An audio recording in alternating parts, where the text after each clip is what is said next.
Lozère. 8h16, ce matin, notre invité, Julia Beaufils, a une idée. Il veut faire renaître une figure historique nîmoise oubliée, Bernard Lazare. Oui, un écrivain, journaliste, anarchiste, juif mais athée. Bernard Lazare est né à Nîmes et a été, on peut le dire, quasiment effacé de l'histoire. Alors un collectif gardois, Histoire de mémoire, veut réhabiliter cette figure historique. Et pour en parler avec nous en studio, David Storper, président du collectif. Bonjour. Bonjour. Alors avant de parler de la statue que vous souhaitez réédifier à son effigie, peut-être quelques mots sur Bernard Lazare lui-même, sa vie, son œuvre. Né à Nîmes, révélé en 1896 pour avoir été en fait le premier à prendre la défense d'Alfred Dreyfus. Alors pourquoi a-t-il été oublié par l'histoire et par les Nîmois surtout ?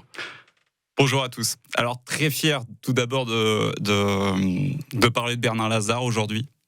L'an prochain, on fêtera le 160e anniversaire de ce grand homme, ce grand journaliste nîmois, qui fait la fierté de l'histoire de la profession dans notre région et en France.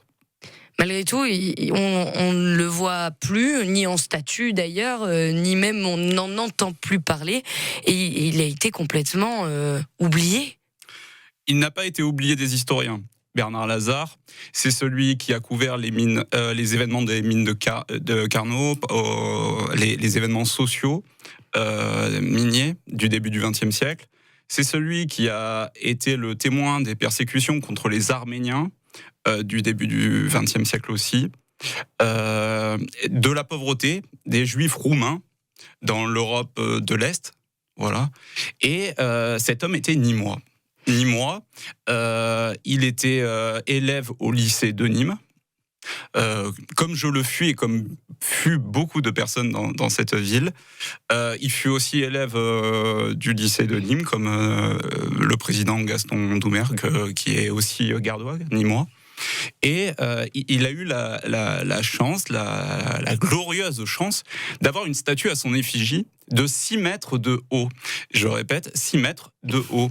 À l'instar de deux autres grandes figures auteurs du début du XXe siècle, nîmois eux aussi, Jean Reboul et Antoine Bigot, qui eux sont toujours au Jardin de la Fontaine, ce magnifique havre de fleurs et de beauté qu'est notre Jardin de la Fontaine.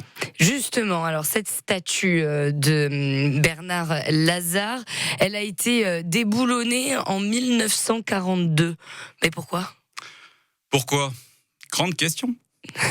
Et vous n'avez pas la réponse. Les éléments sont d'une possible décision prise sous l'occupation, à des fins de protection ou en tout cas de conservation. Finalement, elle est quand même détruite et finira dans la reconstruction d'un monument après-guerre. Ça veut dire qu'on a voulu faire disparaître cette statue, cet homme. Et c'est à nous, Nîmois, d'aujourd'hui, de défendre la mémoire de cet homme, l'histoire de cet homme. Voilà. Et moi, j'interviens en tant que président de l'association Collectif Histoire et Mémoire. Cela fait maintenant plus d'1 an que j'ai la fierté de représenter le collectif à Nîmes, dans le Gard et à Paris aussi. Parce que ce collectif, en fait, votre objectif, c'est de reconstituer cette statue de 6 mètres de haut et de la remettre au Jardin de la Fontaine. C'est ça votre objectif ? Nous sommes une association d'histoire. Nous voulons respecter l'histoire. L'histoire, c'est celle de ces sculpteurs, de ces architectes qui ont construit cette statue, qui ont construit une partie de la ville. Moi, je pense à Max Raphael, qui a construit d'autres monuments et place à Nîmes. Vous voulez la reconstituer à l'identique ? Nous voulons la reconstituer à l'identique. Depuis l'année 2013, nous avons la possibilité juridique de le faire. Et aujourd'hui, il vous faut de l'argent. Il vous faut de l'argent parce que ça coûte cher, en fait, de réédifier cette statue, etc. Ça coûte 226 000 euros. effectivement. Vous incitez du coup les gens à participer. Je suis allée voir tout à l'heure.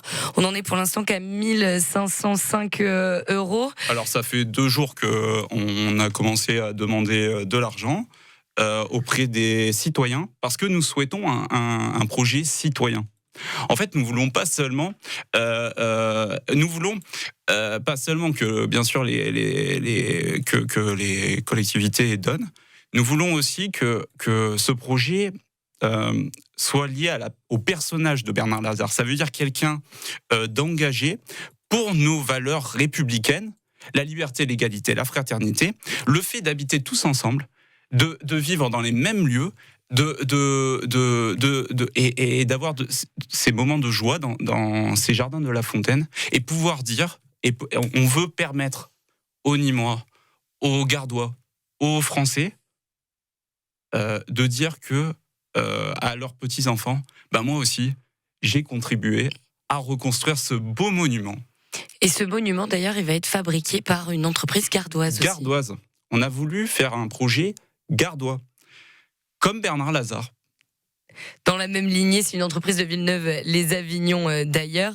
Alors, dernière question qui est quand même le petit côté un peu rigolo finalement de cette histoire. Cette statue, avant d'avoir été déboulonnée, on lui avait enlevé le nez. Alors, c'était pas si rigolo que ça, puisqu'on l'avait offert en presse-papier à Charles Maurras. Charles Maurras qui était l'un des meneurs de la presse nauséabonde de l'époque. Et donc, c'est pas si rigolo que ça.